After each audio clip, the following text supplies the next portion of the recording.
ইউনূস থেকে আরম্ভ করে অ্যাডভাইজাররা যেন দেশ ত্যাগ করতে না পারে। যারা ডক্টর ইউনূস সহ যারা উপদেষ্টা ছিলেন তারা যেন দেশ ত্যাগ করতে না পারেন। ইতিমধ্যে দেশবাসী সহ আপনারা সবাই সাক্ষী হয়েছেন, ওনারা কিন্তু এসেছিলেন কুঠা না মেধা এই একটা কারণে, যেখানে আমাদের গণতান্ত্রিক পরিবেশ সৃষ্টি করার জন্য, যেটা আপনারা দেখেছেন নেপালে।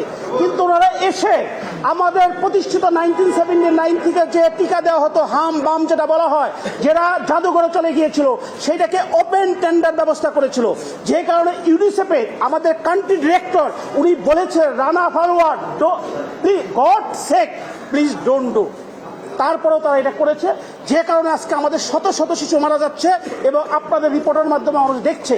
আপনাদের আরেকটি কথা বলে রাখি, এখনো বাংলাদেশে আমার মা বোনদের অনেকের বাচ্চা ইনফ্যান্ট শিশু অসুস্থ হওয়ার পরে হসপিটালে যাওয়ার মতো যোগ্যতা তাদের নাই, তাদের রিপোর্ট কিন্তু আপনাদের কাছে আসে না, তাদের সংখ্যা আসে না।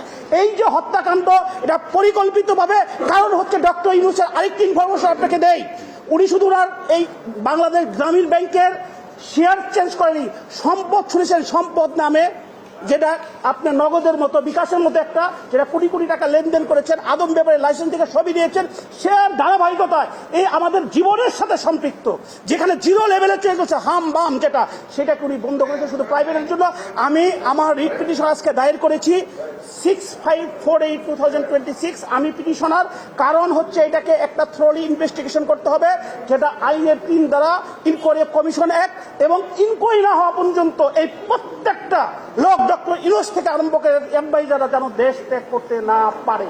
এটার জন্য আমি করেছি আগামীকালকে 2টার সময় মহামান্য আদালত কোর্ট নাম্বার 20 মেইনে এটা হিয়ারিং হবে। ধন্যবাদ।